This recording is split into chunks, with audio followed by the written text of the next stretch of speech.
Hey, this is Derek D-Train He2. Tonight's episode is brought to you by BrandedBills.com, one of the leaders in today's hat industry. If you want something unique, you'll find it there. We love the concept of their leather patches, cut out of the finest leather with your logo branded right on the leather. Feeling patriotic? Check out their USA logos or shop by state, offering logos from all 50 states for your custom headwear. Lots of options to choose from, so check out their stock inventory or create your own lid. BrandedBills.com is the sponsor for our hats here at Blue Line Hockey Club, and we are excited to have some of the best hats around. Choose between fitted hats, snapbacks, flat bills, curved bills, trucker hats, you name it, with all kinds of color combos to help customize your branded bill. Get online and place your order today at BrandedBills.com.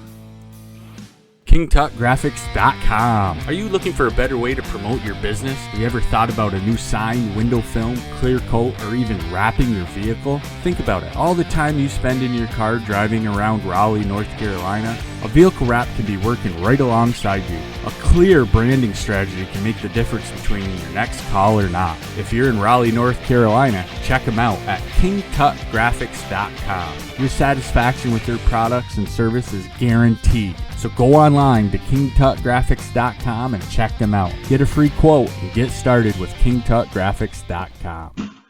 Hello, welcome back to the Blue Line Hockey Club, folks. Another exciting episode 82. Tonight, we got all the usual suspects sitting in the house tonight. We have our producer, Patrick Uncle Lardy Sullivan. What's up, Patrick? Aloha. And our IT guy, the local nerd on staff, Robbie Pete Peters. What's up, Pete? Hey, how your mama them? And the all-around sports guru, Derek D-Train He2. What's up, D-Train? What's up, sweetos? And your host of the Blue Line Hockey Club tonight, Mark the Doctor Oh, Morley. doctor. Tonight's Yeah, you have to episode suck on presented by Branded Bills, brandedbills.com. Check them out. All right, fellas, we've had some pretty interesting news out in Toronto this week with the firing of Coach Babcock. And we got a special guest sitting in with us tonight.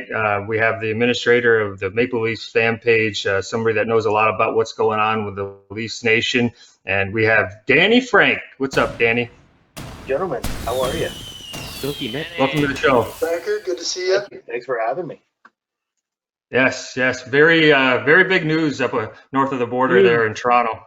You know, this has been talked about actually probably for the last month. It's been going across social media. When's Babcock going? He's on his way out. He's on the hot seat. So finally we saw it. Was it yesterday they got canned? Yeah. Yesterday morning they announced the inevitable, I guess. So what was it like? What did you see, from your followers, your fans on your page and stuff like that? What's their reception been like?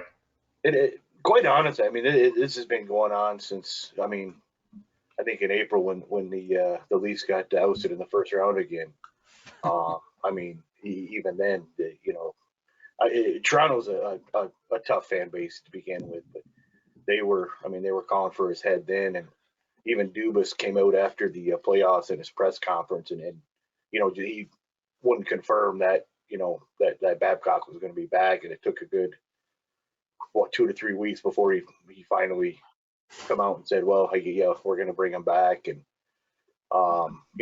they started out slow. They come out with Hyman was on IR, and they had a few guys out, and then Tavares got hurt, and now Marner out. But that is what it is. I mean, you start a slide, and especially in a market that expects big things, and the coach is always the first to go. It's just it's the nature of the business. Whether it's his fault or not, it's that's an easy fix. Yeah, that's the first one you go to, right? Is a coach. Yeah. Waiting on Boost Boudreau to get the fuck out of there myself. Yeah, so kind of a correlation like last year with the Blackhawks with Quenneville going. Babcock, obviously an elite coach in the NHL. It's been around a long time. It's got a lot of wins piled up in his corner. So, we talked about Quenneville getting let go, being a Hall of Fame coach someday, I'm sure. Similar situation up in Toronto. How do you replace somebody with that kind of coaching knowledge? Who's going to be able to change it up turn it around. And we've seen similar what happened in the Blackhawks organizations where they hired a young 30-something coach, and it seems like they're doing the same thing in Toronto. Yeah, and I mean, you look at the GM. I mean, the GM's just a young kid, for lack of a better term. 39, yeah. Yeah, it's old as hell. You guys are old. We've had this conversation several times, Mark. You've been hinting at this as well, and I think during our Morris interview, I asked Mo if this was the changing of the guards, we're going to see these big guys leave, and he said he didn't think so. But I get the sense that these guys are all about to fucking take an exit stage left. Mm-hmm. Ryan Warsofsky and Charlotte here, the AHL Charlotte Checkers. The kid's what, 34? So we're seeing all these coaches. They're younger coaches. They know how to deal with these younger kids. These dinosaurs that are leaving right now, they don't know how to coach these younger kids. It's Well, just I don't know. apples I and don't know. oranges. I don't know about that. I don't know. I mean, I'm not sure if that's really a proper statement, but I mean, it's definitely a different breed of hockey now, a different breed of player. But it's, I mean, Babcock's gonna end up on his feet somewhere else. But He won't be out of the league for long. I mean, there's There's teams out there that are struggling, that are Wild. are frothing at the mouth right now, seeing that he's available. absolutely. I mean, and Keefe and the new coach for the Toronto, Keefe, him and what did he call him? Dumbass? What is his name? The GM? Dubas. Mr. Dubas. Oh, okay. Dumas. I mean, they go back a ways. That they go back to when I think They're back in the OHL days with OHL, exactly. Sault Ste. Marie, yeah. So, I mean, this is the writing's probably been on the wall for a while. I don't know. The whole league's going young from a player standpoint, from a coach standpoint. You look at it. I think what happens too is you look at a team like the New York Rangers, the Ottawa Senators, and then you look at the Toronto Maple Leafs. They must look at a team like Ottawa and New York Rangers who had zero expectation, and then Toronto Maple Leaf has like massive expectations, and you got similar records with these teams that are young, up and coming, nobody expected anything.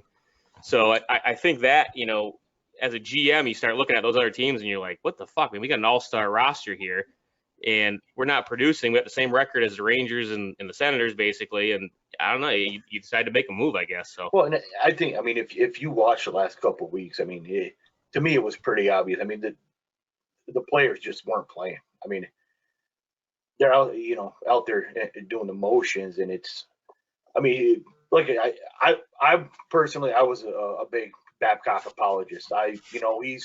He's doing his thing. He'll get his system. He'll get his players going.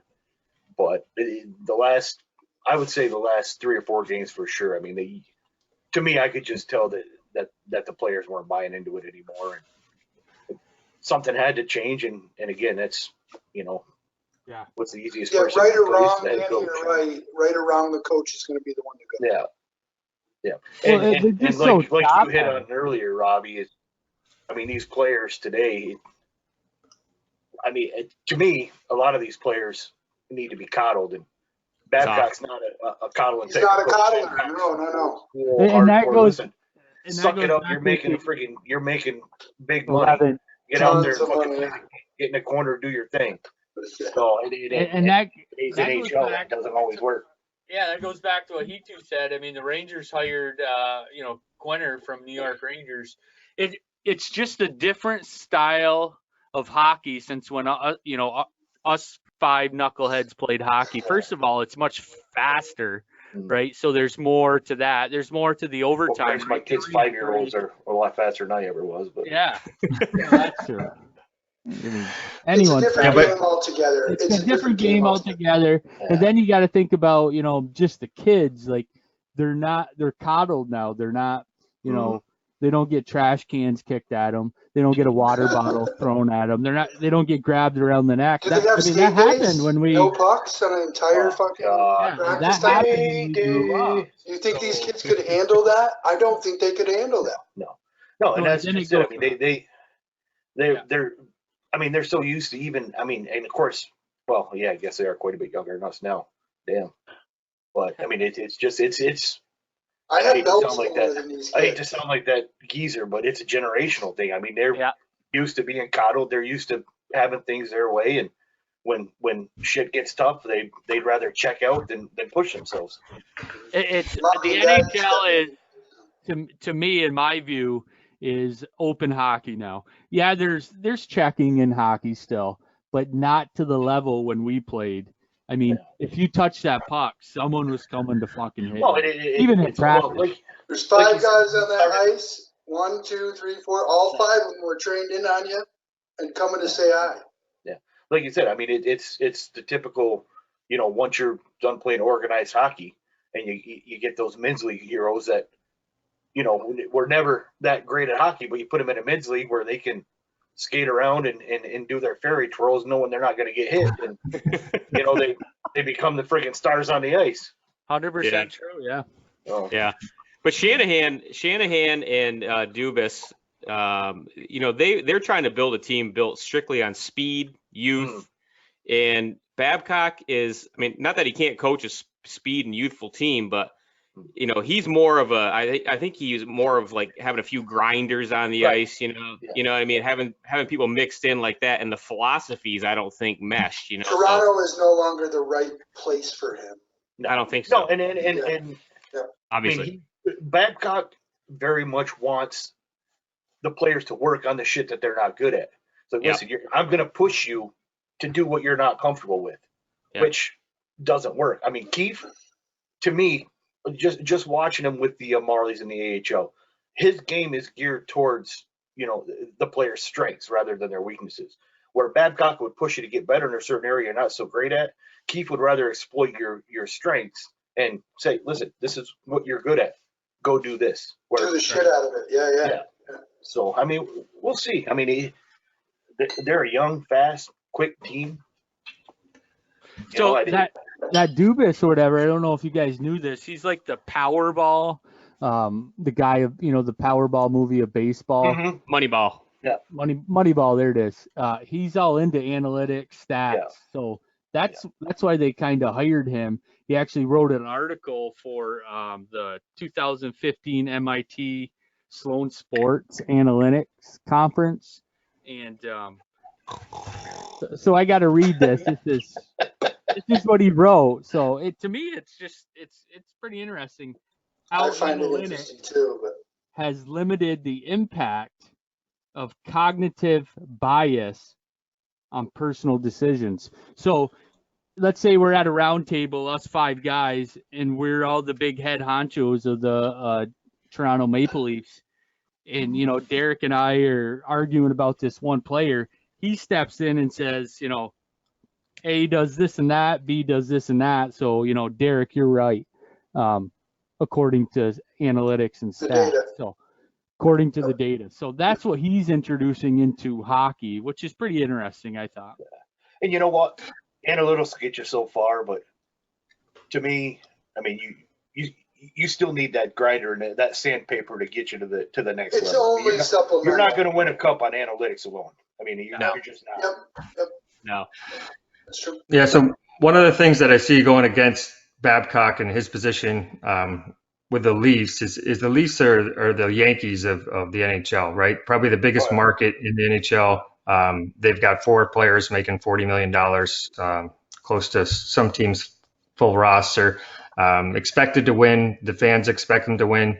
And, so he's got a lot of pressure on him based on what the market he's in. And some of the things that I've heard about Babcock is that the players hate him. And most of the players that play for Babcock don't like him, can't stand him. Same thing when he was in Detroit.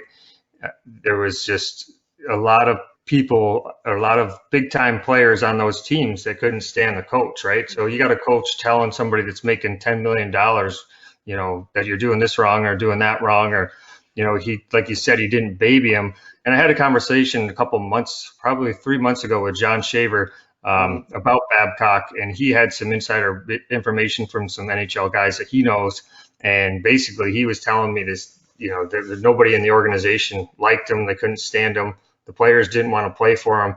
So I think a lot of that has something to do with their performance and what their stat sheet looks like.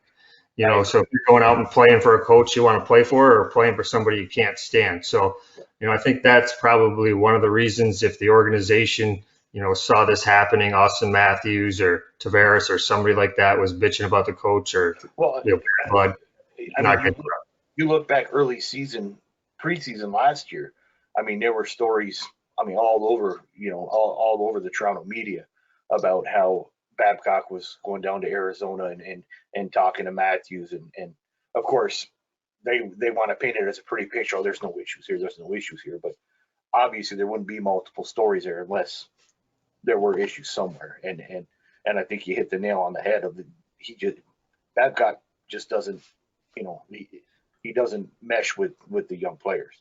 I think he had a lot of success in Detroit early on in his career because, I mean, let's face it, those were tougher guys back then. I mean, that's what they grew up, that's the hockey they grew up playing. Yeah. But I mean, he just had, I mean, Babcock to me is very much a get in your head type of coach. Yeah. And I just, like I said, Well, with the It works for some and it doesn't work for others. absolutely. Just the way it is. Just to feed off that, when you know Austin Matthews was drafted by Toronto in his first year in the league, he lived with his mom in Toronto. Let me say that again. Right. Yeah. He lived with his mom in Toronto.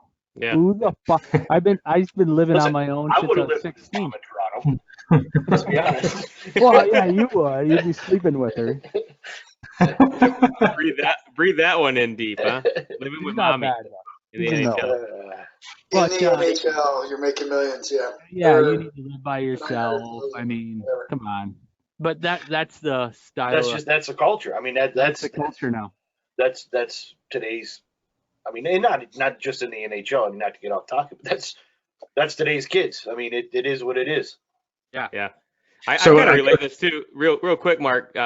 You know, we had Mark Morris, for example, you know, who we had on a few episodes ago.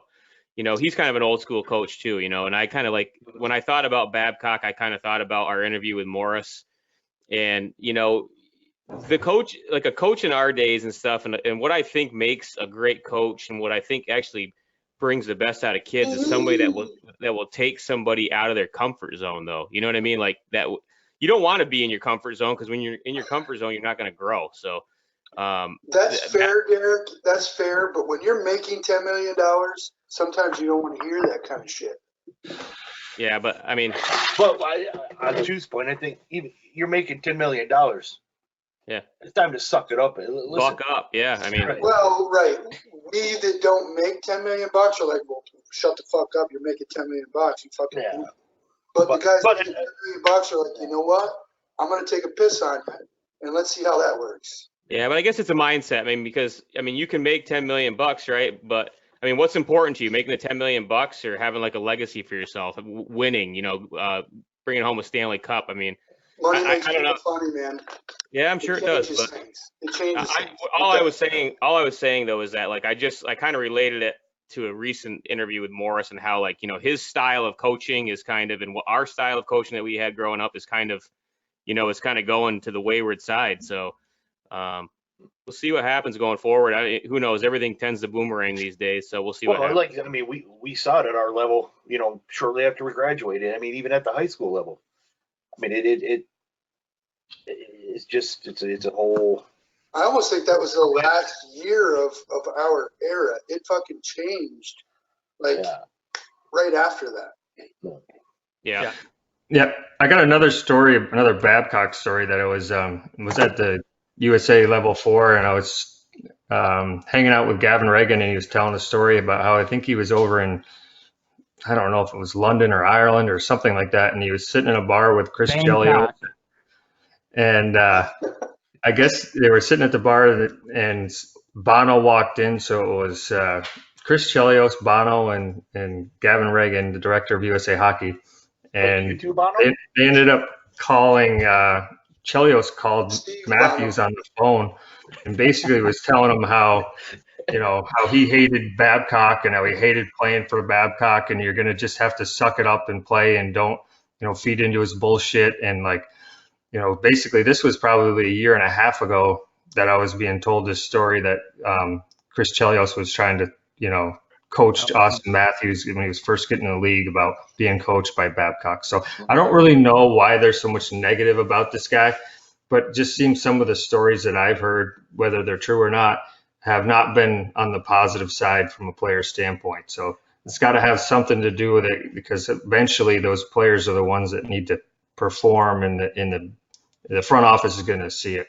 The days of saying I'm the coach, you do it because I fucking said so, are Right. over. Yeah. They're gone. And that's very much Babcock style, I think. It's listen, I'm the head coach, you're the players. I've been in this league a hell of a lot fucking longer than you have. I've proven my record. You're gonna do what I say because Yeah, I mean, let's just say one These of kids are us coming five in at tomorrow. 19, 21, getting, the entry levels, and then they get paid at 20, the third year in. It's no longer the chance where they have to earn it, right? We've had these conversations. It used to be the case that you had to win a Stanley Cup before you got paid the $1 million. Now they're getting paid the $1 million to get into the freaking league. So, the power has shifted from the coaches to the players. And, the coaches that did well under that system, they don't know how to navigate this new world they're in. Yeah, So, I mean, say what you want though about him. I mean, he's won at every level he's coached at. I mean, Absolutely. and he took Toronto from the It doesn't dumpster take away back, from him, back no, to it's relevancy. So I'm I not taking away mean, from it. and to extend it, I mean, look at guys like John Tortorella. I mean, he went through the same thing. I mean, he was very much of that same attitude. I'm the coach. You're going to do it because I said to do it. And I mean, it happened to him too. He got shit canned because the players quit on him. It worked in Tampa.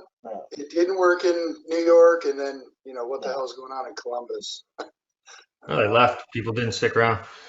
Yeah, What's the over under on this guy being the coach? Like, for how many years? I'm gonna say 3. Look, the Sabres just went and got a soccer coach. Shit is changing. For the better or worse, I don't know. We're going to see, but I don't think you can even predict an over/under on this. We don't have. There is no model to look at to say. I think it's going to depend on how the year. I mean, if they turn it around and even do halfway decent the rest of the season, then I say they'll probably give him the another players year. like him and advocate for him. I think that's where it lies, right? And I think if Dubas has his say in it, I mean, Keefe is his boy coming up through the OHL and everything else. I think if Dubas has his say, depending on how long Dubas sticks around, but if Dubas has his say, Keefe will be the head coach. Next question, please. Talking to Danny loves these guys.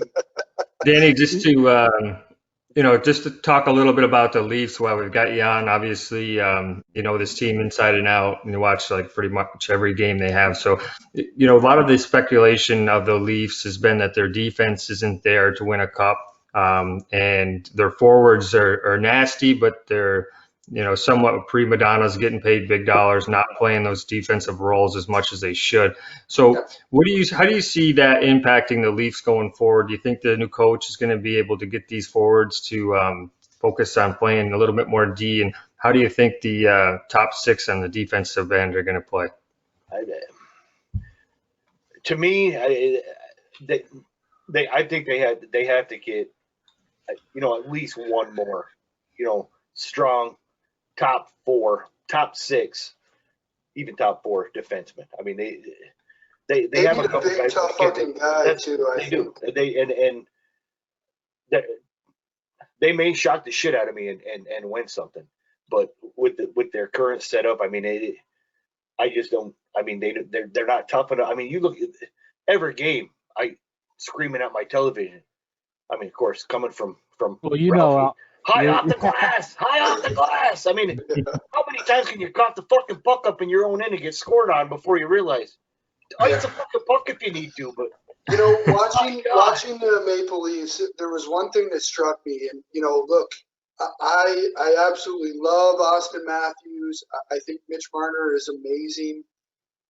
I saw one thing that stuck out to me, and I don't remember exactly the details, but one of the players got smoked in deep, and and Austin, the guy that smoked him turned to look to see who was coming to kill him. And the first guy on him was Matthews, and he just skated by him. Yeah, oh yeah, and all the other team is going to see is the numbers on the back of the jerseys. It ain't my job. Yeah. There's nobody on the paper. I shouldn't say I got mine. They got a couple fourth, like Freddie Gauthier. I don't in the contrast, you got fucking Jack Eichel ripping Eriksson X bucket off and punching him. Yeah, and look what that. I mean, that fucking crowd went crazy. The leader in that situation, no matter what, even if you lose, that's just it. Even if you get your ass kicked, that goes a long way to your teammates saying, Yep. "Oh shit," it's. Who are the fighters? Who will drop the gloves, Danny? For the Leafs? Yeah. I don't. Fuck me. Me, if I'm lucky, I'm probably be the only one. I'd be friggin' slapping myself around watching a game.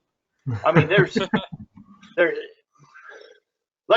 a couple. I mean, Freddie Gauthier is he's a big tough kid.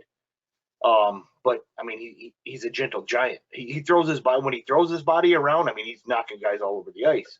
Yeah. But I mean, that's an example of how this league has changed. Yeah. They really have nobody that would be willing to go into the corner and Matt Martin. I absolutely loved Matt Martin before he got traded away to the Islanders. I mean, he was. I mean, Marner. Anytime Matthews got hit, I mean, he was right there on the guy. Someone saying hello. Yeah, I mean, now, geez, like you said, I mean, there's the last 3 or 4 games in a row. I mean, there's been big hits on guys, and it's actually comical to watch a guy that does a hit. I mean, he's up and turning around, ready to drop the gloves, and I mean, there's nobody within friggin', 5 strides to come at him. It's ridiculous. Franker, go ahead. Franker, a big problem with the Leafs has been their offense, obviously, but their penalty kill is just atrocious. I mean, that's one of the biggest problems with the Leafs right now, wouldn't you say? Well, I mean, the special teams in general. I mean, their power play is. I mean, I'm waiting for them to fucking decline the penalties. It's awful.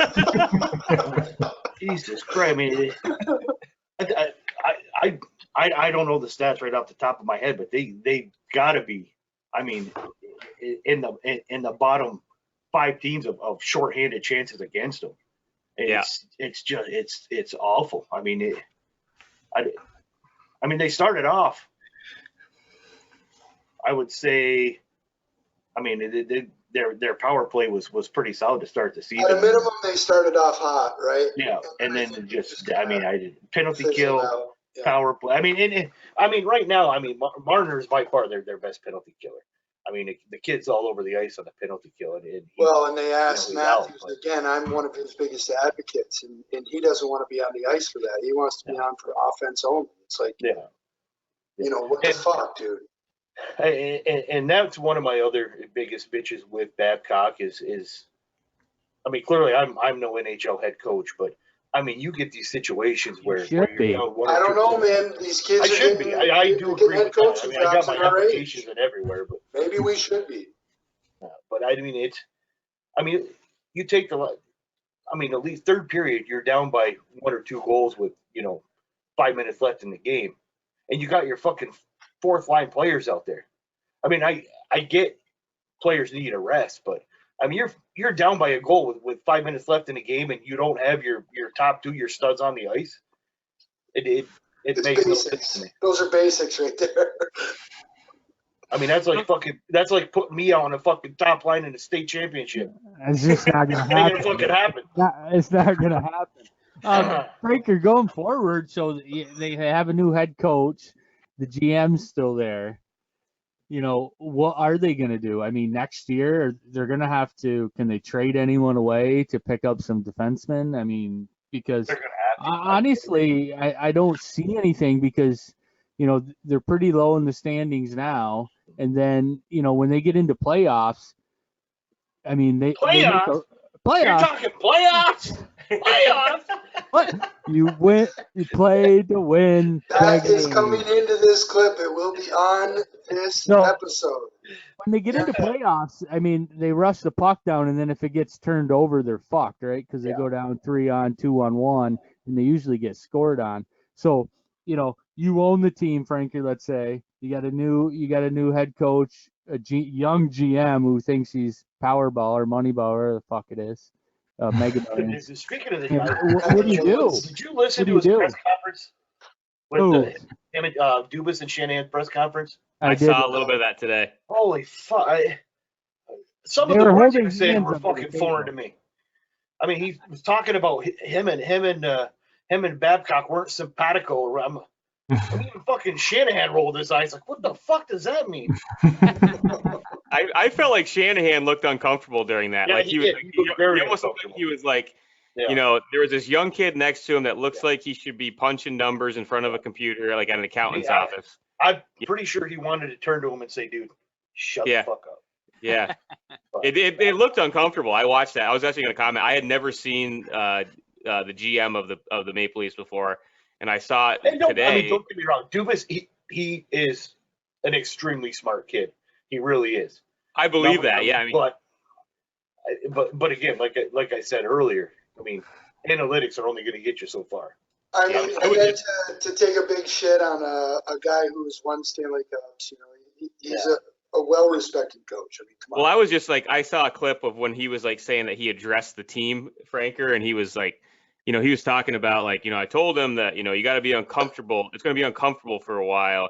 And I was thinking to myself, if I was an NHL player and this dweeb with the glasses came in here Right. looking like an accountant, telling me how I'm going to play and how I'm going to be uncomfortable, I'd be thinking to myself, who the fuck is this guy? Like, you know what I mean? But obviously he's probably earned some respect, and I'm just going from an outside Well, look. and there's no doubt about that. But no, I strongly agree. I mean, you're looking at a kid who, I mean, as far as I know, has never played any high level of I mean, he's been around hockey. He's, you know, long enough to know, you know, what's going on. I don't think he played high level, did he, Franker? No, He didn't I play. don't believe he did. No, I don't know, but off the top of my head, but Yeah.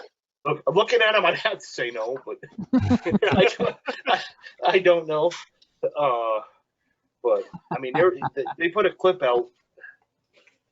I think it was, I don't remember, 2014 maybe, and he's talking in front of a group and basically saying how everybody has to buy into the system and everybody's gotta abide by.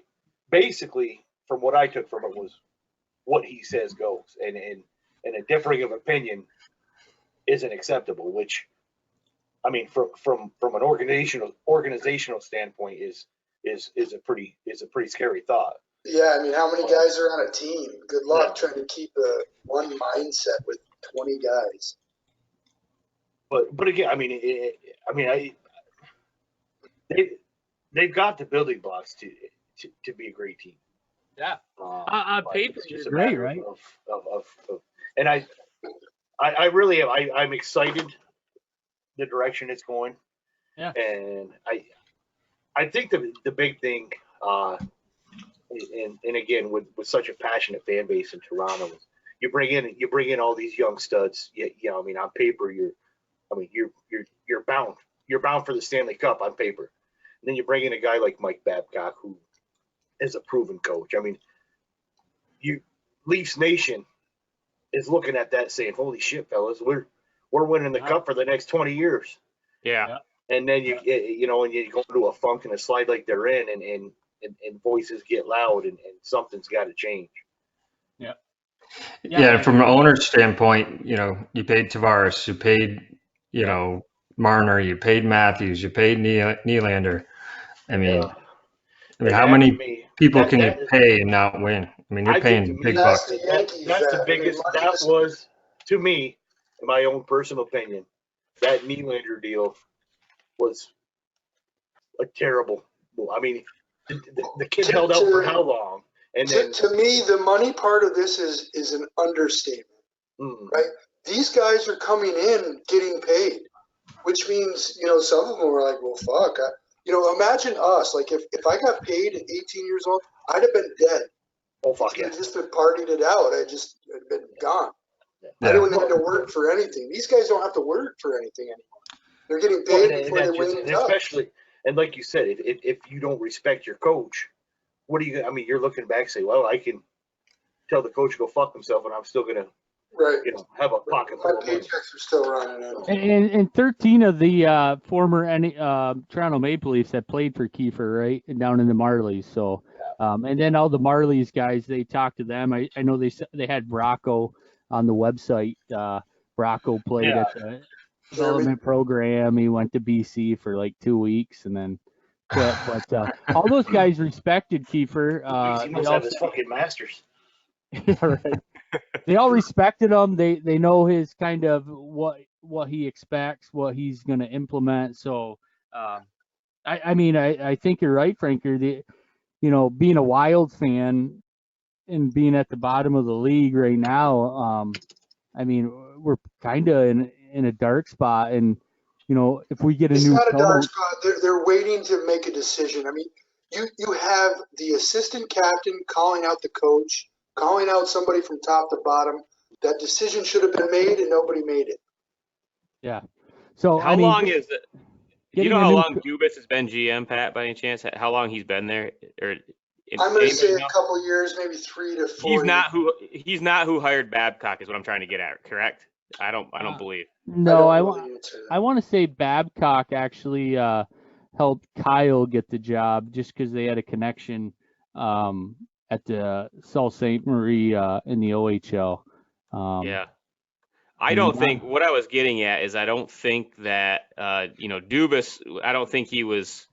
He's not the dude that brought in Babcock. If I'm correct, I could be wrong, but I don't believe he is. And I think he's only been there for a couple of Is that years. Werner on the TV? So, Sorry. yeah, no, I don't think he's. I think what I was getting at is I'm sure that when Dubas came in, and he had Keefe in his system already with the Marlies, and they had the connection. I have to think the clock started ticking right then, basically. So.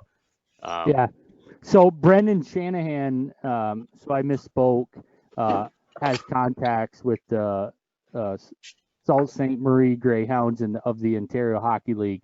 He reached out to Dubas for joining the Toronto organization. And then in 2014, Shanahan hired him as the assistant general manager of the Maple Leafs. So he's worked his way up a little bit, but yeah, him and then Brendan Shanahan have a connection there.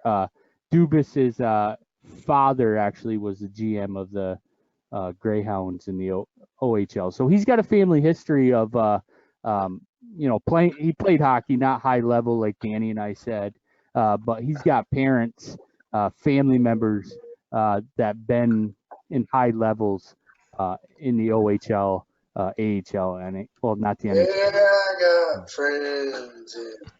Exactly. Oh, play. Sing it, Robbie. Silver spoon. Feed me. Well, I mean, to me, I Tyson just Berry got his first goal as a Leaf tonight. did he? That's good. He's coming off from Colorado, right? Yep. He's a tough defenseman. Yeah, he's another one that I don't he obviously hasn't played to his potential. I mean, you look at what he's done. No, in Colorado, he's got a whole lot of upside that's waiting to be seen.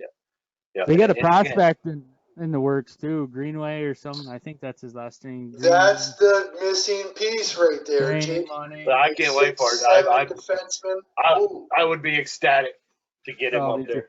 It's That'd be going to be awesome. weird for me to wear a Toronto Maple Leafs jersey or even a Marlies jersey here in a year or two. Yeah. I'm pretty excited.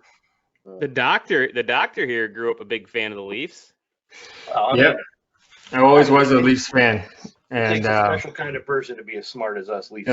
somebody like Dan and myself grew up watching Don Cherry, Hockey Night in Canada. The Leafs were always playing on Saturday nights. And before we had cable television, we only had about 2 channels. So we were either a Leafs fan or a Canadians fan or, whatever you could watch on Saturday nights. Because obviously we didn't get a lot of hockey games. So I was a Leafs fan. Still kind of got a small part in my heart for the Leafs. I moved down to New York City for 10 years and started going to a lot of Rangers games and, started to focus more on that team. And still cheer for both teams. Now I'm kind of switching over to the Panthers a little bit in the Wild. So not the most successful teams, but just depends on where I am and who I'm I don't cheering think I for. could We respect obviously have a you Wild if pick. you went straight to a good team. No, you got to stay in the bottom echelon and work your way up into fandom. Makes you. Danny, while we have you on, we'll just get your perspective on the Don Cherry firing. We've talked last couple episodes. What's your thought on that? Again, it all goes back. It's hard to even put into words. It really is. I mean, it all goes back to the coddled generation. I mean, to me, what he said, maybe I'm an asshole, but what he said. Well, I mean, yeah, I shouldn't have said maybe. I'm an asshole. But, I mean, I don't see where he singled anybody out. I mean, what he said. Without going off on a tangent, I got nothing. Yeah, Rod's a liberal progressive, and he agrees too. Go ahead, Rod. I mean, look, as a forward-thinking person, what I think happens. Listen, it's coming from a fucking country that changed the words to their national anthem because there's a bunch of fucking people butthurt over Thy Sons. I mean, I mean, not even going there. You're missing the message that he was putting out, which is he is trying to support the military there, the Canadian military. It specifically supports the troops that have been injured in the line of duty. If you got a fucking problem with that, well, I got a fucking problem with you. And that's just the way it rolls. You know, these guys allow us to sit here and have this conversation. I didn't go to war. I look around here. We didn't go to war. These guys are fighting for us to be able to sit here and have this conversation. Mm-hmm. So if you can't throw a couple dollars for a little fucking flower on your shirt, I think you're missing the point here. And again, that's just it. I mean, again, in this PC culture, it's just something that got blown out of proportion, and somebody had to take the fall for it. And I think he was not articulate. You know, he could have probably said it maybe a little better. Absolutely. That's not Don Cherry. That's not what I'm trying to say. That's not. It doesn't matter. It doesn't matter. People are hung up on you people, and it flies right past the point of you got to support your troops, the guys that are injured. I mean, you know, I hesitate to say this, well, and I'm not even going to bother saying it. I'm going to fly right back to the point here. There is no reason to not support your troops that have fought for you. And you know, for Don Cherry, he's an 85-year-old man telling how it was. You know, back in the day, you didn't have all this new social media. You couldn't just pick up your phone and send $100 or $200 or $3 to a donation of your charity. So what they did was they had this somewhat propaganda-ish stuff where they had the little poppy seed, which represented Canada. And if you sent $2, you got a poppy seed, which meant you were a supporter of your troops. Now, look, I can pick up my phone and I can send money to the USHO right now. Okay? But that doesn't, you know, so things have changed, is my point. It's changed. So you have an older guy who is looking at somebody who used to bring in a lot of donated dollars and had a lot of pride in that. And that's gone. People aren't doing it anymore. So let's move beyond that point. Though. I mean, you look at Don Cherry at Coach's Corner. I mean, every episode of Coach's Corner, he has at the end of his segment all the soldiers that have died and all. And I mean, it's coming from the heart. I mean, this man meant no ill will towards anybody. This is coming. I mean, this is a cause that is near and dear to his heart. And something I agree. He's passionate about. Look, for me, there's a difference between if you look at a guy and you don't see the footsteps that actually supported those troops. He went over there. There's a difference between watching the footsteps. He was there. He goes over on Christmas, you know, does stuff for him. He supports them through and through. And this isn't a one-year thing. I mean, and nobody said a word about it. He's been supporting these guys for I mean, forever. I mean, you look at all the charities and everything he does. I mean, this is a cause that is near and dear to his heart, and he takes it to heart. These people that don't support the troops, he takes it as a personal insult to him. And, I don't see that. I don't see it as an empty advocate. You know, he lived it. He was physically over there trying to help them. trying to give them some spirit, you know, and I'm going to give him a pass. Listen, he's a flamboyant personality, right? And if we're going to start, I think I continue to say this, it's a scary world you start living in when you're going to lose your job over saying you people. I mean, 2 words, you people, lost him his fucking career. I mean, if you put it in perspective, if you put that in perspective, 2 words, you people, ended his career because of a sensitive culture that we live in. I mean, it's just it's pretty wild, man. When you put it in perspective like that, 2 words was it, and that was it. And I'll say it one more time. Everybody just needs to take a deep breath. Yeah. Listen to the words that are coming out of the other people's mouths, and take in the message. Yeah. So on the flip side, who was sitting in on Coach's Corner this weekend? Did anybody catch the first period? I didn't watch on purpose. Fuck it. I'm not going to. No, I didn't. I didn't. No. I caught bits and pieces of it on TSN and Sportsnet and shit like that. And, I mean, I've met Ron MacLean. I've sat and I've talked with him, and I always like. Where was that, Danny? Where did you meet him? We went up to the a couple years ago when they had the Worlds up in Toronto. My father and I and my cousin Lance went up, and they were doing a segment, and we just happened to be drinking in the area, which was odd for me because I don't normally drink. Yeah, you don't usually drink. But it's more abnormal. It's more abnormal. We mentioned where we were from, and Ron was familiar with the area and mentioned Sergi's Pizza. And he said, every time we go up there, we get to Sergi's. Crazy. But, and we got, like I said, we got shooting the shit. No, yeah, I mean, I like Ron MacLean. I respect Ron MacLean, but the way he threw his. I did not appreciate him coming out like that. No, and I lost a lot of respect. It's not his responsibility to go and kiss ass for the network television. And that's the problem. Ron MacLean became a company man that night, and I mean, I get it. You're trying to preserve your job, but he did Don Cherry real dirty that night, and I'll from here on out, I'll look at Ron MacLean a lot different than I have before. Yeah, I felt the same way, Frank, when I looked at it. Podcast coming out from Grapes now, so we got a little more competition. So this did benefit us. Don Cherry. Well, I'm just waiting. I think after I get off the call here with you guys, you're going on this with Graves? Yeah, call me anyway. The greatest thing with that is that his podcast is under our umbrella, so. Grapevine? Yeah. He's on the platform. He's on the platform. I'm pretty sure that the check's in the mail for my royalties anyway. Yeah. No, it's again, it all goes back to the PC culture we live in, and listen, I mean, you guys know, holy fuck, had this shit been around back when we were in high school, I mean, the 5 of us have been fucking in jail, I'm sure. I was there. That's probably the only thing you guys. I hear you, man. Yeah, no, I mean. Yeah, all right, so we got a good perspective on what's going on up in Toronto. Time, our kids, like, what are our kids going to do? Right? That's the scary part is, now you got to Bubbles.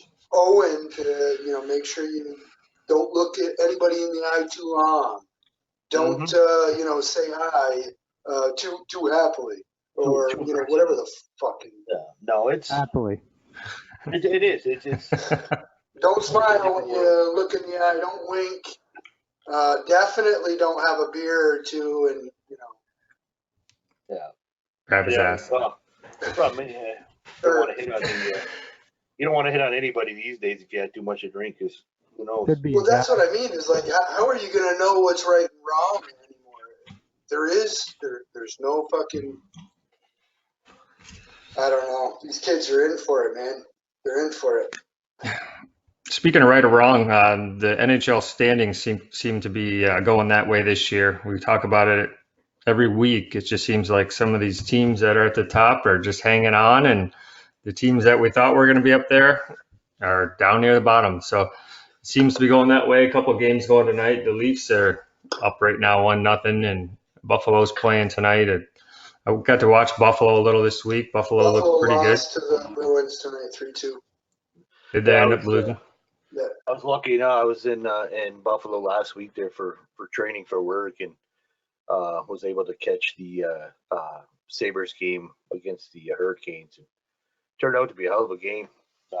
Hurricanes ended up winning in overtime, but it was a great back and forth. If I remember right, I had a couple beers, so don't quote me. The Sabres scored towards the end of the third to tie it up and went into overtime, and Canes ended up winning it. I think a couple minutes into the overtime, but it was a great game. I mean, they're a good.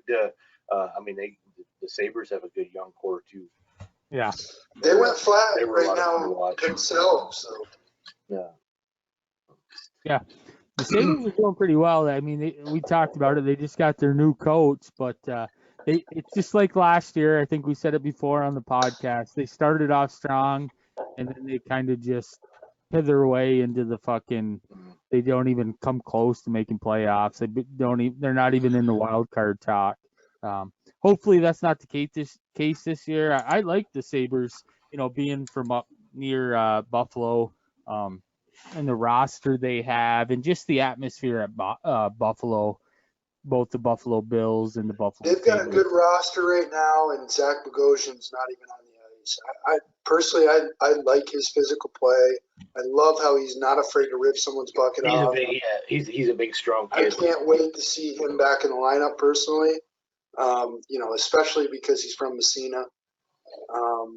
But still, I like his style of play. Big defenseman, not afraid to fuck somebody up. That's what I think is also needed in Toronto, personally. Oh my God, they need one or two of those guys would be great, but just one of them. I mean, like you said, I mean, opponents know. Even the Leafs get up by 2 or 3 goals. Say, hey, start knocking these guys around. I mean, it's open game. I mean, Who's going to answer that call? that's just it. I mean, there's nobody on the ice that's going to step up and say, hey, those are my guys. I kind of drop my head when I look, and again, I'm a big advocate for Austin Matthews. An American kid. He is amazing, but to see him skate by, the player after his teammate got fucking knocked the fuck out, I was like, what is going on here? And like you said, even if you're going to get your ass whooped, that goes a long at way. least stick your face in there, yeah. Say, if my star's going to be willing to step up and grab a guy, maybe I better step my game up. Right. Yeah, you should. You're in the Ogdensburg American Elite. professional Maples. Maple City, Leafs baby. contracted team. But Franker, who do you think's going to win the cup this year? I know I keep an eye on the Central Division. I'm all on Colorado Avalanche. They're playing the Minnesota Wild tonight. Makar has 2 goals coming from University of Massachusetts. Hobie Baker winner. They have a lot of talent, a lot of upside. But me watching the Central, and I focus on the Central for the podcast. But overall, Franker, if you had to pick tonight, who do you think's going to win the cup? I know it's early. Leafs. Boy. Please. Absolutely. Obviously. Don't piss off your fans. I mean, obviously, I got my tattoo sleeve all picked out for when the Leafs finally win the cup. On your neck, right? I'm hoping my skin isn't too fucking thin by the time I'm 70 years old. But Your cousin Eric told me you were gonna get a Toronto tattoo on your neck, but I didn't know which one, the first or second neck. I was gonna have. I already got the logo on my underneath my chin, but luckily enough, it folds over. I can hide it. While you're at work. No, I don't know. Austin looks good. I'm a big Ovechkin fan. I love watching Ovi Yeah, play. that's true. I mean, You love the Russians, don't you? I do. I mean, Russian collusion is my NHL, baby. They're looking good no, though. I mean, They're like They are plus looking 17. good. If The cokehead, what's his name there? What's Koki's name? Well, And stuff. they are. Getting Oh. Getschnaff. or whatever. He's Yeah. Caps pretty are- good. The Caps are the best team in the NHL right now with 36 Yeah. points. It's I- 5 more than anybody else, and If I they're got to cheer definitely looking for, good. for a team other than the Leafs, I would probably cheer for Ovechkin Yeah, they're looking good. and or anybody that plays the fucking Bruins. There you go. The Caps, man. I just watched the Caps playing the Rangers. They're fun to watch. They are a lot of They fun. are fun to watch. I mean, the Rangers won that game. Again, Rangers team with a lot of young talent, but the Caps, I commented to these guys during the game. I mean, they play physical fucking hockey. I mean, they got, Wilson was out there just burying guys. I mean, he smoked, I can't remember what Ranger it was coming across the center of the ice, just smoked him. I mean, the guy went off, basically couldn't breathe, trying to catch his breath, They're a total package. Baby. You better They get used to got the they got big good goaltending. Holtby's a good goaltender. They got power forwards. They got a good power play. They got a good penalty kill. They're a total package. So they're going to be tough to 16-4. reckon with. Yeah. Plus 17 in the league. Plus And 17, and yep. speaking of hitting, the captain fucking levels people Ovechkin. Hell what? yeah. Yeah. Hell yeah. And that's what I enjoy. Well, I mean, all these, you talk about the best players in the NHL, and obviously, I mean, you're talking, you got your Crosby, Ovechkin. I will, to the day I die, defend myself against Crosby being one of the best players in the NHL. I can't stand the kid. I mean, You don't I think he's can't one of the forget best? him. I think he's. Well, let's I mean, hold don't on. get This me. I is a mean, banter. he We can banter he here. is a generational talent. There's no doubt in my mind. But He's a I squirt. mean, he just fought. Yeah. Next up. Franker, do you put him in the top 5 of the best in the NHL? Well, let's hold on. No, let me back it up. The top 10 NHL players in our lifetime, All time all in our time. lifetime, Crosby. That's tough. Uh, I'd have to think about that. I think Not he's in my going to. top 10. He's in my top 10 for sure. I top 10. I would. I mean, I'm kind of with you, pains me to Franker. admit it, I'm, but I don't I think mean- I could.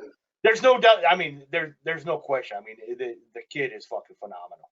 Yeah. But I mean, I personally, I think he's a whiner. I think he's Yeah, he is. But So- talent-wise, you can't argue his talent. I mean, the kid Did you is- see Brad Marchand flop the other day? I think they were playing the fucking Capitals, and Tom Wilson came after him, and he acted like he fell over. We call it turtling. the fucking weasel? I can't. But I mean, he's The up there. rat. He's pretty good too. I mean, you got these Right, top and players. that's probably one of the biggest things that pisses me off about Marchand is that he's such a good fucking hockey He is. player, but it's all the extracurricular bullshit that he does. Well, it goes back to it's open hockey. It's not Yeah, our. Yeah, well, and that's just it. I mean, you look, Yeah. 15 years ago, if you pulled that shit on the ice, Oh, he wouldn't be his fucking playing. face would Someone be buried take in you the off frame. and His stretch face it would be buried about 5 rows up. He wouldn't I be mean, playing in the NHL. He'd be in the AHL because There's no players in the league anymore that are going to check that shit. That's the problem. No, that's it. Let me ask you this question, fellas. Who do you think, compared to Crosby, a player like Crosby that's a phenomenal player that is hated so much by hockey fans, who is another player, maybe Brad, maybe Marchand, but who has been hated like Crosby's been hated throughout the league? Like somebody in hockey history that was a stellar player that just people just couldn't stand and they didn't want to like him, unless you were a fan of the Penguins, obviously.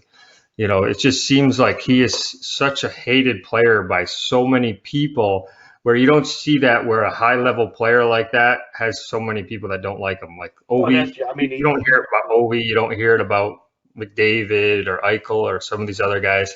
I'm Who not would even you convinced Marchand He's very is much on a Crosby a love him or hate him guy. That's a great question, Mark. I don't know off the top of my head, That is- but that is true. I mean, he's such a good player, but I can't remember another player that's been hated like him that's had the stat sheet that he has, because obviously fans love to see players that score and that are greats, right? They're Hall of Famers. What I think I dislike about him, you can't deny his stats. Of course, he can score goals. He can pass the puck. he's scored goals out of the air, right? It's a generational player.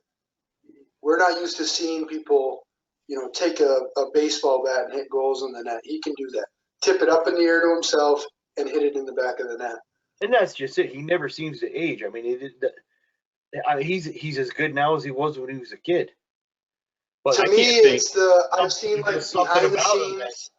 It's the cheap shit behind the scenes. He's like a little chippy, and like if you were to turn and fight him, he just and that's the problem. He's another one that he'll do that. He'll slash you on the hand. He'll slash you in the back of the leg. Right. But if you do that to him, he's the first one that skates to the ref. And if you turn around and defend yourself and drop the gloves, I mean he's going to turtle until one of his players jump in, and then he's right behind his player ready to come at you, knowing that there's somebody right in front of him. He does a ton the other day. Yeah, he does a ton of shit off the ice charitably though too. Like that kind of can't forget talking about that stuff. But I agree. I mean, I can't go to Mark's question. I can't think of a player, with his talent level, I guess, that gets, that kind of gets the hate that he gets. I'm kind of thinking like back, because I'm a big Rangers fan, so I'm thinking back in my day growing up, a guy that wasn't at his level of production or anything. But I remember Claude Lemieux, like back in the day with the Devils. I mean, that guy was hated like a bastard too. But Keith Tkachuk. Yeah, Matthew Tkachuk today. Yeah, Claude Lemieux was actually like seen as an instigator in that time, and the reality is, he actually won some games. He scored some, pretty. He's a hell of a player. He was a hell of a player, but he was. You're right, though. I just don't know that they're on the same level. They're not. That's what I was saying. There's not like a player. He's like the LeBron of the NHL. Sidney Crosby is, and LeBron gets a lot of hate too in the NBA too. Well, so. And you know what? And quite honestly, when you're the best at what you're doing and you're not on my team, I'm gonna hate you. Yeah. Yep. Well said. Yep. Who would you guys say you're most surprised of? Like top 10 right now is Washington, the Islanders, Boston, St. Louis, Edmonton, Colorado, Arizona, Carolina, Florida, and Montreal. And I'll even give you 11 is Winnipeg. Who is your most surprising in the top 12, we'll say? Edmonton for me.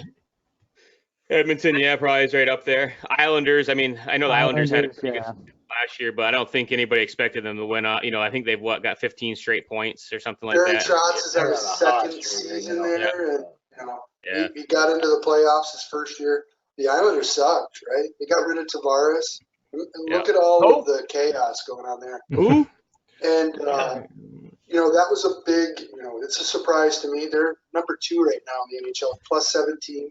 Listen, the hardest thing to do in the NHL is win the Stanley Cup twice. And the Capitals, they had the longest season last year, besides 2 years ago. The Blues won last year, and then it was the Capitals. So they played a lot of hockey in the last 2 years. I forget how far they went last year. Anyone can, chime in if they remember. But the Capitals played a lot probably of 100 hockey. games. And probably a little over 100. 100 plus. And then prior to that, when they won the cup, I mean, takes a toll on you. And for them to be up on top of the standings at, plus 14, plus 15, I mean, like Franker said, that's his pick to win the Stanley Cup. And I know it's early, but they're kind of separating themselves from the top point. Well, and what I like about the Capitals is I mean, they obviously they have their studs, but they're pretty solid. I mean, lines one, their first through third lines all have players that would crack the top 2 lines on any other team, and even their fourth line. I mean, their fourth line can go out and compete with just about any other team. Yeah. But they're just to me, I think that if it's not Washington, then I think they did something wrong. Yeah. Well, so there's several teams in that boat. Tampa Bay Lightning, I think, are in that boat. Yeah. Edmonton is in that boat. There's a lot of teams that are in that boat. On paper, there's no reason they shouldn't be in the finals. But To go back to Rob's question really quick, I guess one of the bigger surprises, I mean, we talked about it, I think 2 shows ago, I talked about it a little bit because it's my division. One of the biggest surprises that I think we have is the Cats and the Florida Panthers being in second place in that division. You know, they were a big wild card. What if? I mean, they made some big moves in the offseason and goaltending and stuff like that to, you know, pick up Bobrovsky, and they have Barkov, and they have some studs, but, you know, and the new coach with Quenneville, but it was still a question mark as far as how they were going to do this season after last year. They still had to go out and win. You know, like, doesn't matter what you have on paper. So to see them coming out and actually performing and almost to the first spot in that division is pretty incredible for the Cats. On the flip side of that is you have the same division, the other Florida team, the Tampa Bay Lightning, second from the bottom, just ahead of Detroit. So they're even behind the Senators now. So, I mean, that's, to me, one of the biggest surprises is those 2 Florida teams have almost flip-flopped is where they are last year. I mean, Tampa Bay, I mean, you're second to last in the division. Last year, you couldn't lose. I mean, what was their plus minus last year? It was something fucking ridiculous. It wasn't even close. Yeah, it wasn't even. You know, so to see them. I brought it up in the podcast a couple weeks ago. Should we even be talking about Tampa anymore? Are they even a legitimate team? Well, we have to because of how far they've fallen from last year. They have to be in the conversation. Should we be talking about the Panthers? Really? I mean, at this point, you know, they seem to be the hot team, especially in the Florida markets, obviously. But just to see how well the Panthers have turned it around with a couple trades in the offseason, a new coach, you know, like we talked about before with Quenneville, he's going to be a Hall of Fame coach eventually some year. You know, the Blackhawks got rid of him to replace him with a 35-year-old guy. You know, I don't see the Blackhawks doing fucking anything with the new coach, you know. So at some point, you know, these coaching changes can only do so much. And, you know, sometimes it brings morale to the team. So maybe we'll see that in Toronto too. But I mean, I don't know, maybe the Cats are going to be that wild card this year that people, you know, weren't taking that team for doing much. Right. You know, another one that catches my eye is Arizona is sitting at 7, right? And Pittsburgh is sitting at 13, just below Dallas at 12.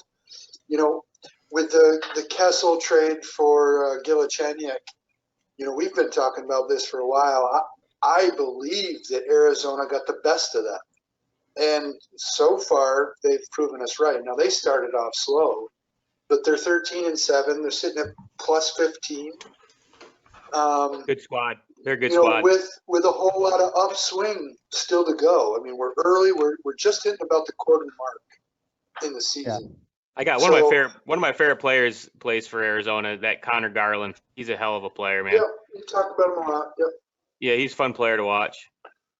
The next one that jumps out to me right now, we talked about Big Fugland not being in the lineup in Winnipeg.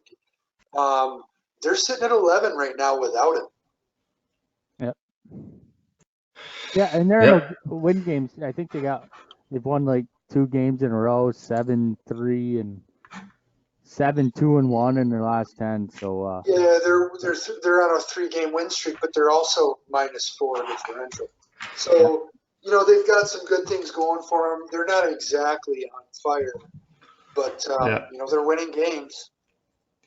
And in the Central, Pat, your division there, I mean, we haven't really touched on Nashville too much, but they're kind of a surprise as far as how far they've fallen in the rankings in the Central, just ahead of Minnesota at the bottom of the barrel, and just 1 game above 500, I believe. I think they're 9-8 at this point. I wouldn't expect that Nashville team to be down at the bottom of that division, but you know, the parity in the league is great right now, and what makes it so fun to watch. Yeah, and I'll touch on the Central real quick. We'll go around and touch on that. The Central, St. Louis is on top with 31 points. Second place is separated by, you know, 3 points, 26, 27, 28. That's Colorado, Winnipeg, and Dallas. Look at the goal differential though between 2 though. Colorado is tearing it up, and St. Louis is scraping by. Yeah. So, I mean, they're separated by, 1, 2, 3 points. Dallas is on a tear, 6-2-2. They've won 4 straight. But I'm still sticking with my team, Colorado. I think they're going to come out of the Central. I think they're going to win the Stanley Cup. They're plus 15. Lot of firepower. I mean, plus 15 in the Central is pretty big. Rantanen is still out. Yeah, and you got McKinnon, Makar, he's up there. Makar's a defenseman, and he's second on the team with points. He's got 2 points tonight. They're playing the Minnesota Wild. Grubauer, his goals against are 2.73. He's 7-3 in the league.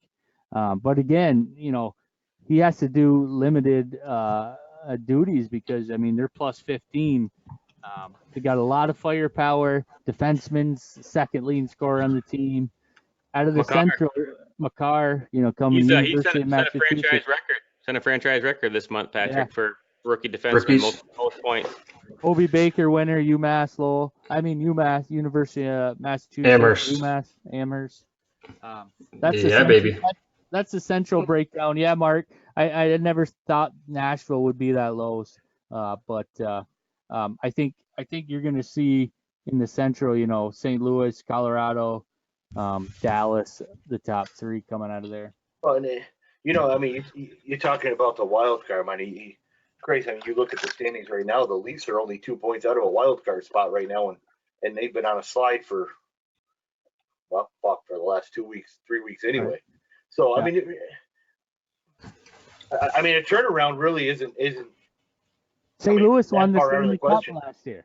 Oh yeah, they're fucking worse in the fucking league. Yeah, I mean, I'm not going to go so far as to say, hey, they're going to make a turnaround and go all the way. But I mean, again, I see it every day on the Facebook page and our Twitter page. I mean, you're damned if you do, if you're damned if you don't in Leafs Nation. I mean, it doesn't matter what you do. There's always negativity. So, I mean, we're in no way, shape, or form. I mean, out of the conversation yet. But I mean, they got to get it turned around in a hurry and string some games together. But like I said, as we stand right now, I mean, we're 2 points out of a wild card spot, and hopefully headed in the right direction.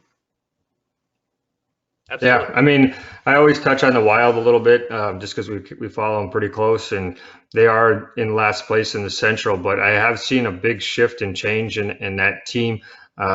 Basically, in the last 2 weeks, Bruce Boudreau has not changed his lines up, which is the first time in 2 years that he hasn't changed them like every fucking in between periods, he'd change them up. So I think that's been good. They've actually been producing. I've been ripping on Parise, and maybe that pissed him off because he's been lighting the lamp quite a bit lately. Some of these stars that, just haven't produced on that team are starting to produce, like Sutter and Parise and Zuccarello. They're actually starting to look pretty decent when I watch the games, and it gives you some hope that they might actually do something, even though they are at the bottom right now. But they've been winning games, they've been getting points, and the young line of Eriksson, Greenway, and Cunnin has been on fire. So they have these young guys. Donato has actually stepped up. We were ripping on him too. He popped a goal.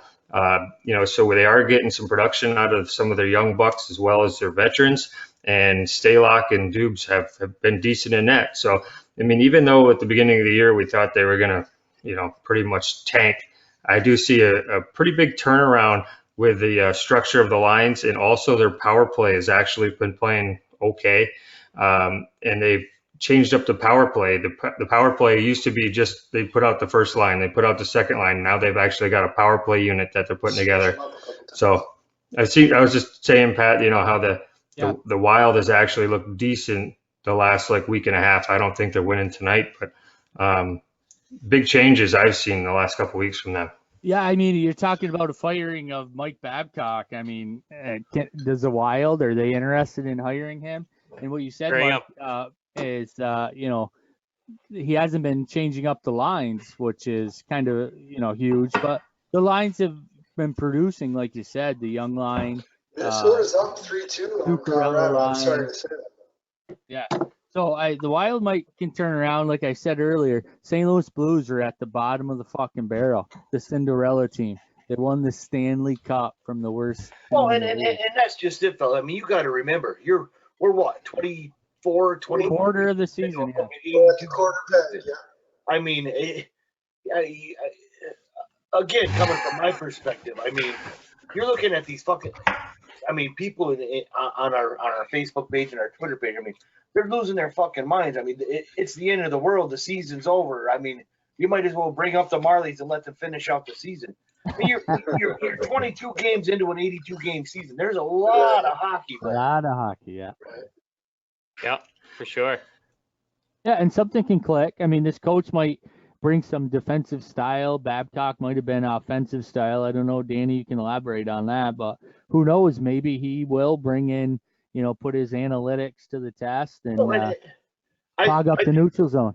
I think that the big thing that Keefe has going for him is he's very much geared towards, letting the players play to their strengths. And I mean, the Leafs are a fast, offensive team. Yeah, I mean, you look across. There's no secret. The fucking Leafs defense sucks. I mean, there's no sugarcoat. I mean, the Leafs defense is horrible. Awful. But I mean, their offense is or Top in the league. should be Up one of the to top nothing right now in Yeah. Arizona. So I mean, Top offensively. Yeah. One of the I mean, top. I think I mean, sooner or later, I mean, if you can get the goals, I mean, your defense is going to buy into it and say, listen, maybe one or two big stops in a game is all you're going to need. Yeah. So I mean, you're not going to win every game of the season 6-5, but Right. It comes back to chemistry, and at some point these guys need to find their chemistry and then get on a streak and start tearing stuff up. I mean, and I think, I mean, and I keep saying kids like I'm fucking 70 years old, but You look at these kids, I feel it, trust me. These kids need to start having fun again. I mean, it was obvious the last 2 weeks of the season that they're just out there going through the motions. So Yeah. I think bringing in Keefe and letting him, reconnect. And I mean, Keefe is what, 2 or 3 seasons out with some of these kids. I mean, the kids more or less came into league under Keefe with the Marlies. Yeah. So Yeah. I Yeah. mean, a lot of familiarity. they're familiar with his system, and he's familiar with their strengths and weaknesses. And They couldn't have found a better coach. no, and I agree with that 100%. I think that, and again, I think this was Dubas's plan all along. I Yeah, mean, exactly. these are the kids that he brought in. This is a coach that he brought in. I mean, of course, Babcock was there, but whatever the fuck simpatico is, they didn't have it. Dubas and Babcock. So this is Dubas's guy and Dubas's team, and we'll see where it goes. He's gonna sink or swim with them. That's Who right. was the coach prior to Babcock, Danny? What's that? I'm sorry. Who was the coach of Toronto before Babcock? I've been drinking it. Yeah. Randy Brown. Yeah, No. Randy Brown. I believe it was it's Randy Brown and Rusty Ralphie. Lawrence. Ralphie. Randy Carlisle was Randy Carlisle, you're right. yeah. Yes. and again, and I look back at the year they fired Carlisle. I mean, the Leafs had a winning record coming off Christmas break, and they went on I think a 5 or 6 game losing streak. And as is usual in Leafs Nation, everybody started losing their fucking mind, and they fired Carlisle, and it went downhill from there. I mean, I didn't think that year's team was that bad. I thought they were playing well as a unit, and once they fired Carlisle, it got ugly in a hurry after that. But I don't know. And again, it seems that Leafs Nation is always reactive rather than proactive. Yeah. Sure. And Leafs Nation has a very loud voice, and yeah, it's So- only so I It's mean- a tough city. gotta do something. It's a big Yeah, hockey tough city. city. It's a Someone tough said city. it tonight. It's the I consider Montreal as the Yankees of hockey, but Toronto's right up there too. I mean, Yeah. they have high expectations every year. And I mean, I know Toronto sucked the last, 129 years, but I mean, they only want the best. It's Hockey City. I mean, you look at the Leafs could be dead last, lose every single game for the next 8 years, and they're going to sell every single fucking home game. Yeah. I mean, it's, Yeah. it's what it is. Yeah, you're 100% right on that. But Well, fellas, great episode tonight. Another tally on the podcast list, number 82. So don't forget about the other 81 episodes. Go to BlueLineHockeyClub.com to check those out. Pat, you want to get into anything else, or you want to wrap it up? No, this is the last podcast. Next week is Thanksgiving, so we're taking a week off. We come back strong that following week in December with Don Waddell, the GM of the Carolina Hurricanes. A lot of conversation, a lot of bantering on that, a lot of changes that he did going forward, both AHL and the NHL. But it'll be fun to talk to him and see what he has to say. No podcast next week, and we come back strong with Don Waddell. Franker, Hey. thanks for coming on, man. That was Danny. a good chat. gentlemen, I appreciate it. I had a blast, and for Leafs fans out there, give us a follow, Facebook.com/Leafs Fan Nation, and at Twitter @OurLeafsNation. Perfect. Oh, yeah. And Franker, it's the storyline of the NHL, right? You guys are do or die. So that's why this Mike Babcock firing was huge. That's why we wanted you on. We'll get you on again. I mean, to me, the Toronto Maple Leafs have to do something, or else I don't know what to do. I mean, maybe they can hire you and fucking Mike Callow and figure something out. I mean, they got to do something up there. I think that's a logical next step. Let's check back with you in a month, Franker. Real Gentlemen. quick, though, We'll get you back on what in do a you month. think about the picking for captains? What do you think about Tavares and Matthews and I think they may. I know a lot of people figured that Matthews was the obvious choice, but I don't think he has. I don't think he has the experience. I don't think he has the maturity level to be a captain at this point.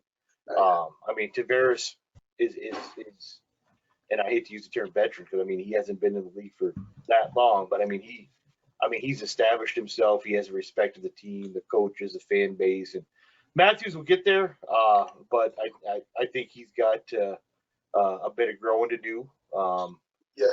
But I think we're headed in the right direction, and of course, I mean, as a Leafs fan for my entire life, I'm a glutton for punishment. But sooner or later, I'm going to be on here fucking celebrating the cup. That's right. we'll be there with you. Maybe Greenway will be etched in that name. Oh, JD God, Greenway. Let's hope so.